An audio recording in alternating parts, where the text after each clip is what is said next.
Good morning, ladies. It is Tuesday, April the 7th, and we're going to be finishing up chapter 9 today. A couple of housekeeping issues. I have posted on Blackboard this weekend. I posted your current grade in the class, so you can definitely see those on Blackboard. That's everything up to this point, so you can see those, and I'll try to do that every weekend if we've added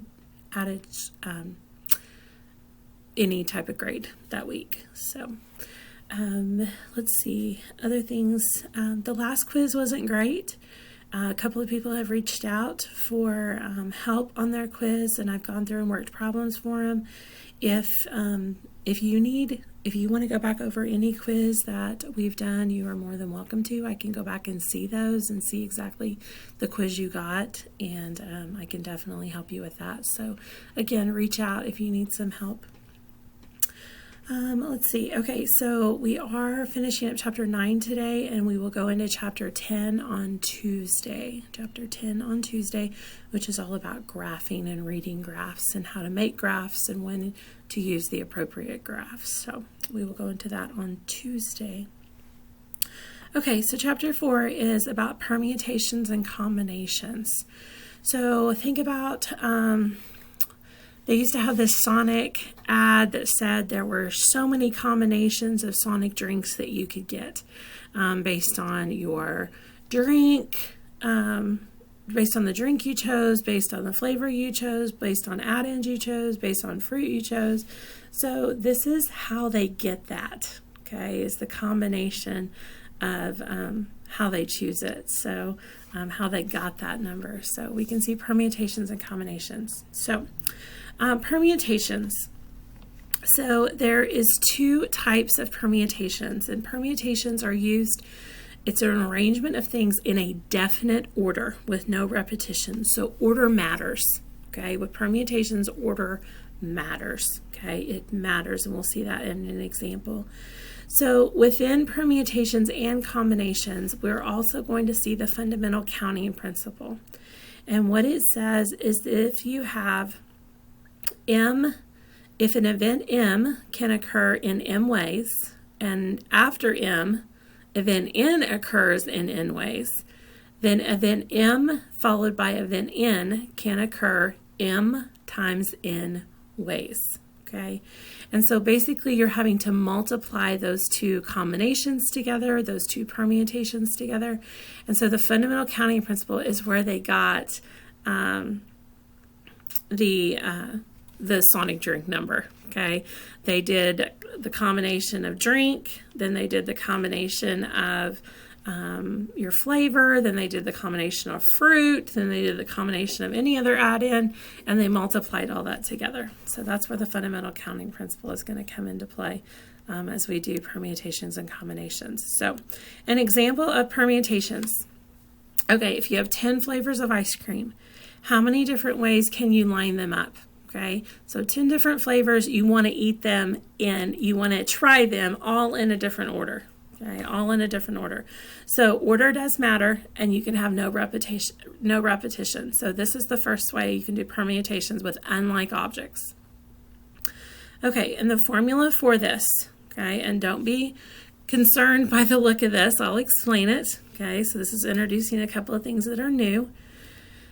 So your permutation formula, okay, for objects chosen, and this is again where they are not, listen carefully, where there is no repeat. So this is the one for no repeats. And then we have one with repeats, but no repeats. Okay, so R is the objects that you're choosing from a set of N. So N is your total number of objects. So 10 flavors of ice cream. P is your objects chosen. So I would do 10 flavors of ice cream, and I want them in 10 different ways. So that's where we would do 10, choose 10. Okay. So N is our number of objects in the set. And again, R is our objects chosen. Now, let me explain the exclamation mark. This is what's called a factorial. Okay, a factorial. And what the factorial means is it starts out with a number, and then it multiplies by the decrease of the number. Okay, so in a couple of examples, 10 factorial means 10 times 9 times 8 times 7 times 6 times 5 times 4 times 3 times 2 times 1. Okay, it does not include 0. 4 factorial, 4 times 3 times 2 times 1. Okay, it's just that number, and then you multiply times the back end.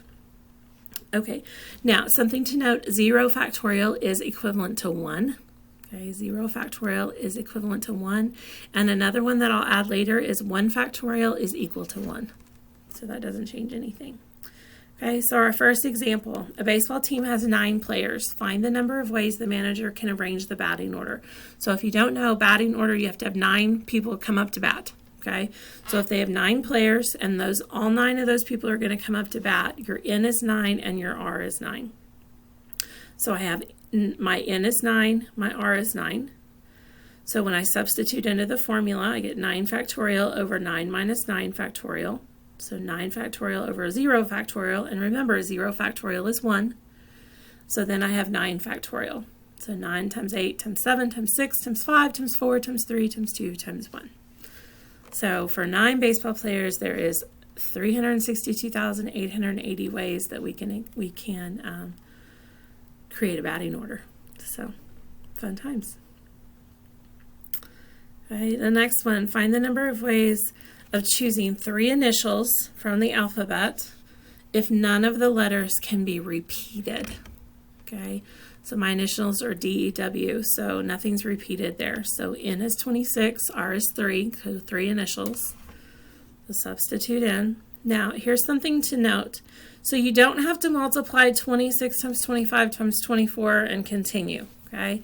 See what's on the bottom. So 23 factorial is going to be on the bottom. Once you get to 23 factorial, you can cancel those out, okay? And you're only having to multiply 24 times 25 times 26. So you'll see that often as we go through, so it's kind of a shortcut. There's also this button in your calculator if you have a calculator that does statistics for you. So there's permutation buttons, but there's also, you can do the factorial button too. So you can find those. Now, again, I said there were 2 types of permutations, and this is permutations involving like objects. So this is when something repeats. Okay, something repeats. And so you can see your N factorial over all of your repeats. And it's the number of times that something repeats. So number of like objects are the number of repeats. Again, 1 factorial is 1. So if I multiply by 1, it's not changing anything. Okay, so for the first example, find the number of arrangements of the letters in each of the following words. Okay, so you notice in the word bubble, you have some letters that repeat. So B repeats. So this is a permutation, okay, because of the repeat. So on the side, I kind of wrote my B happens 3 times, my U happens once, my L happens once, my E happens once.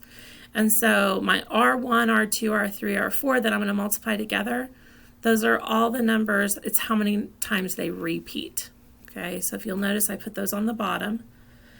And remember, 1 factorial, 1 factorial, 1 factorial is all 1. So technically, if it doesn't repeat, you don't have to do it. Okay, you don't have to put it in there.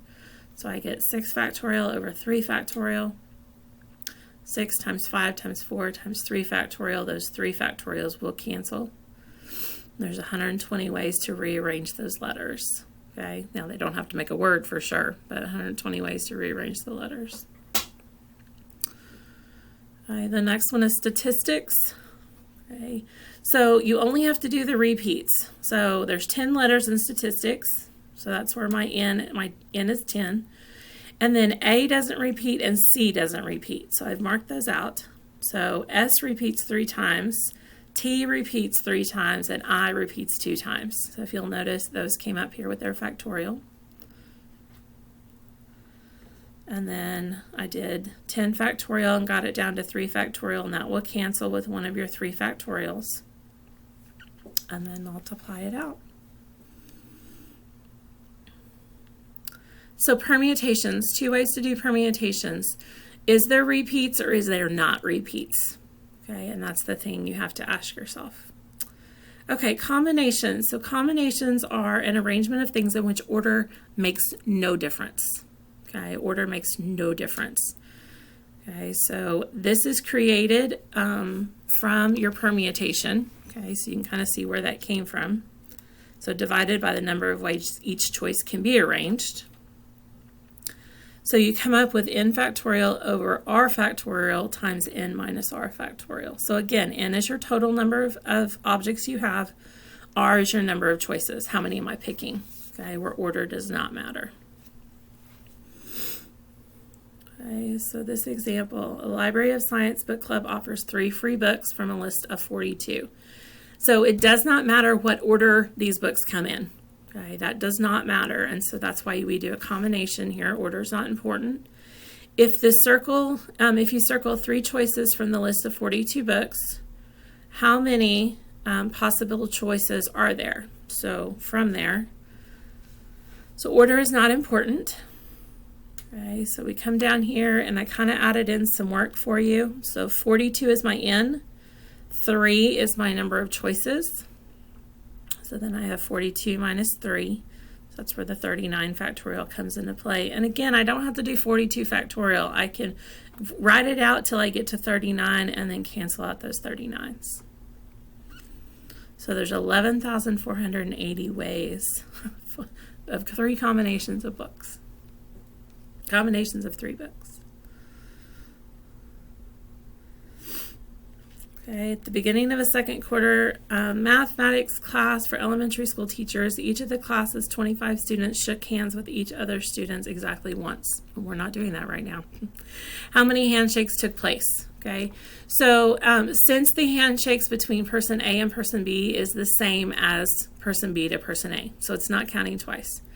The problem is choosing 25 is the combination of 25 people 2 at a time, because it takes 2 people to shake a hand. Okay, so my R is 2, my N is 25. So substitute into our combination formula, and it takes 300 handshakes. That gets 300 handshakes have to happen. Okay, the next one. Now, our fundamental counting principle is going to come into play here. So given a class of 12 girls and 10 boys, okay, answer the following. In how many ways can a committee of 5 consist of 3 girls and 2 boys? So because we have 2 different groups, we've got to use the fundamental counting principle of m times n. So we have to multiply. So we have to get the combination of 3 girls and a combination of 2 boys. So girls times boys. So we have 12 girls and we want a combination of 3. We have 10 boys and we want a combination of 2. Okay, so we use our combination formula. So there's 9,900 ways to form a committee of 5. So this is what it means to use the fundamental counting principle, is if you have more than one group going on. Okay. Now, we can also connect this to probability. So what is the probability that a committee of 5 chosen at random from the class consists of 3 girls and 2 boys? Okay, so it's using the idea from A. So remember, is part over total. Okay, part over total. So when you're finding probability, so we have our part. So in A, we found the combination of 3 girls and 2 boys.